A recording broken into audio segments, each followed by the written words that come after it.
Good morning my student of class 3। आज का विषय हिंदी सुरभि भाग 3 का पाठ 8 भगवान की देन नामक कहानी आप लोग को वर्णन किया गया है, जिसे आज समझना है, पढ़ना है। इस पाठ के माध्यम से आप लोग को जीवन से जुड़ी हुई बातों को बताया गया है। जीवन से जुड़ी हुई बातों को जानना है, समझना है। इस पाठ को पढ़कर आप व्यक्तिगत बातों को कक्षा में, जब कक्षा खाली रहती है तो किताब से संबंधित आप लोग भागीदारी बन करके खेल खेल में इसको बना सकते हैं, जान सकते हैं, जिसमें कि संकोच झिझक किसी प्रकार की न रहे। इस पाठ के प्रमुख उद्देश्य आप लोगों में आत्मबल उत्पन्न करना, साथ ही साथ बताया गया है कि बच्चों को मेहनत से कमाए गए धन का महत्व भी समझना चाहिए। जैसे आप लोग मेहनत से क्या कमाते हैं तो ये ध्यान दीजिए पहले, उसके बाद आपके अभिभावक महोदय। कक्षा में जब आए हैं तो कुछ पढ़ने के लिए आए हैं, कुछ सीखने के लिए आए। अगर शिक्षक पढ़ा रहे हैं, उनकी बातों को ध्यान नहीं दे रहे हैं, मेहनत नहीं कर रहे हैं, तो बैठना भी बेकार होता है, आपका पैसा फालतू जा रहा है, आपको कोई लाभ नहीं। लेकिन यही जो शिक्षक बता रहे हैं, उनके बातों को ध्यान देते हैं, क्या बोल रहे हैं समझते हैं, उनके बताए गए रास्ते पर चलते हैं, पाठ हाथ करने देते हैं तो समय पर बैठ करके अपना लिखने का कार्य भी अभ्यास पुस्तिका में करते हैं और आज भी करते हैं। तो इस तरह से मेहनत कर करके आप अच्छे अंक प्राप्त करते हैं। तो जब मेहनत किए तो मेहनत का फल आपको मिला, तो मेहनत का फल मिला तो उस फल का सदुपयोग भी करना चाहिए।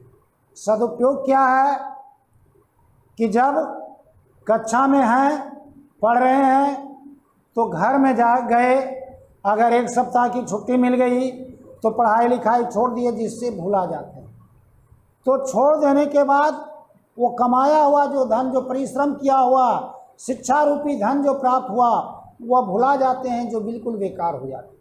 लेकिन उसी को अगर दिन भर में ठीक है मनोरंजन किए, थोड़ा देर किए, उसके बाद घंटे 2 घंटे बैठकर रिवीजन किए, तो वह पुनः स्मृति रहेगी, याद रहेगी, आगे बढ़ते जाइएगा। तो उसी को कहते हैं कि बच्चों को मेहनत से कमाया हुआ शिक्षा रूपी धन जो है कहीं नहीं जाता है, उसको मेहनत से सीखना चाहिए। इसमें राजा नामक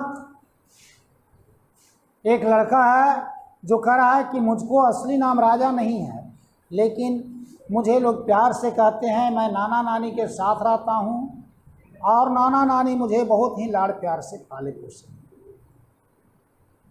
वह उसके वहाँ देखता है कि उसके नाना और नानी जी दोनों भगवान के बहुत बड़े भक्त थे। दिन में कई बार पूजा करते थे, मंदिर में जाते थे और देवी देवताओं की भेंट पूजा चढ़ाते थे। भेंट पूजा आपको अर्थ में यहाँ लिख दिए हैं।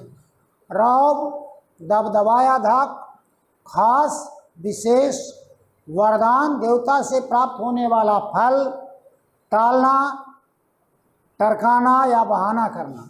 भेंट पूजा उपहार में दी जाने वाली वस्तु। आपके नाना नानी जब पूजा करने जाते हैं तो आप भी जाते हैं तो देखते हैं कि थाली में ले करके नारियल, कुछ उसमें फल और रखते हैं, सेव, केला, बतासा, ये सभी उपहार में दी जाने वाली वस्तु है, जिसे भेंट पूजा कहते हैं। इसमें कहानी में राजा नामक लड़का का जो वर्णन आया है, वह कह रहा है कि मेरे नाना जी और नानी जी पूजा करने जाते हैं तो भेंट उपहार में कुछ लेते जाते हैं, और निराला, अलवेला, सबसे अलग, स्नान, नहाना, मदद, सहायता करना, यानी वे पूजा करने जब जाते हैं तो बहुत ही विचित्र तरह से अपने आप को पवित्र होकर के स्नान कर करके जाते हैं। हर शुक्रवार को एक बड़े मंदिर में खास पूजा करवाते थे और मुझको भी साथ ले जाते थे। वहाँ देखने पर लगता था कि सैकड़ों दिए जगमग कर रहे हैं, फूलों का ढेर लगा हुआ है, शंख बज रहा है, घंटे घड़ियाल बजते हैं, रेशमी और सुंदर गहनों से सजी भगवान की मूर्ति देखने के लिए। खास पूजा जरा सा देखने से होती है, खास माने विशेष पूजा। मंदिर के भीतर और बाहर दरवाजे पर बहुत अधिक मात्रा में खड़े रहते हैं। शंख बजने के साथ ही मंदिर खुल जाता है और हम लोग पूजा करते हैं। नाना जी बड़े भक्ति भाव से मेरे तरफ देखते हैं, मैं भी पूजा करता। भगवान से मैंने कुछ नहीं मांगा, लेकिन वे लोग बहुत कुछ मेरे लिए मांगते थे। एक दिन नाना जी के साथ मंदिर जा रहे थे, रास्ते में मंदिर वाले तालाब में मैंने स्नान किया। रास्ते में मंदिर वाले तालाब बहुत ही यहाँ अनोखी शब्द है। आप लोग कभी देवघर गए होंगे पूजा करने के लिए, तो वहाँ जाने के पहले शिव गंगा नामक एक तालाब है, लोग उसमें स्नान कर लेते हैं, फिर पंडित जी से पूजा अर्चना करवा करके मंदिर में प्रवेश करते हैं।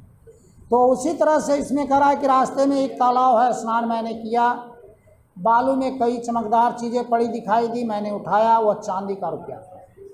मैं तो बहुत खुश हुआ कि मैंने सोचा भगवान के लिए जेब खर्च भेजा है। भगवान ने मेरे लिए जेब खर्च मतलब क्या कि पॉकेट का खर्च मिला, रास्ता में जाएंगे चॉकलेट बिस्कुट लेके खा जाएंगे।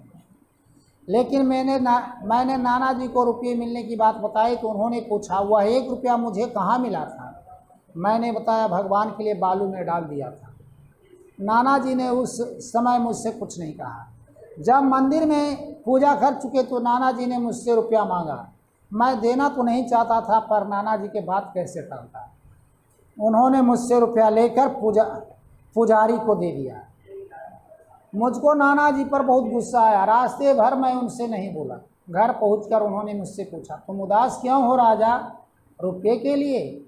मैं कुछ नहीं बोला। उन्होंने फिर कहा, तुमको जो रुपया मिला था वह भगवान की देन नहीं, वह किसी और का रुपया था, वह वहाँ गिर गया होगा। भगवान इस तरह रुपये बांटा नहीं करते। अगर तुम मेहनत करोगे तो ढेर सारा रुपया कमाने की में तुम्हें मदद करेंगे।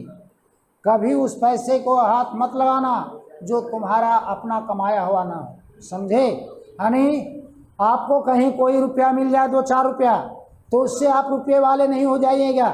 मेहनत करके पढ़िए, पढ़ने के बाद आपको सफलता मिलेगी, आप अच्छे पद पर जाएंगे, नौकरी करेंगे, इंजीनियर होंगे, डॉक्टर बनेंगे, तो यह भी का मेहनत किया हुआ आगे रंग लाएगा और वह तुम्हारा कमाया हुआ असली धन होगा और वही धन तुम्हारे जीवन को सुखमय बनाएगा। यही इस कहानी का मुख्य सारांश है कि किसी को 2-4 रुपये कहीं गिर गया, उससे आपको वो पैसा काम नहीं देगा, बल्कि आप ईमानदारी के साथ मेहनत करके पढ़ते हैं तो पढ़ लिख करके आप अच्छे उस तरह से योग्य बन जाइए, वही आपका मेहनत का फल मिलेगा।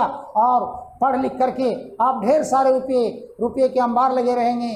कोई पढ़ लिख करके नेता बनेंगे, तो कोई डॉक्टर बनेंगे, कोई इंजीनियर बनेंगे, तो आपका सच्चे रूप में मेहनत यही है। अभी का मेहनत ही आगे सुख का साधन होगा। यही इस पाठ से आपको पढ़ाया गया है कि बताया गया है कि जिस तरह से राजा को रुपया मिला वो नाना जी को दिया और नाना जी वो पैसे पुजारी को दे दिए कि आपको तुमको बिना के मेहनत किया होगा फल, पैसा इससे पैसे वाले तुम नहीं होगे, मेहनत करो। उसी तरह से आप लोग भी मेहनत करके अच्छे पद प्राप्त कर सकते हैं, जीवन को सुखमय बना सकते हैं। ये पाठ आपको आज वीडियो के द्वारा जा रहा है, जिसे पढ़ करके समझेंगे। Thank you.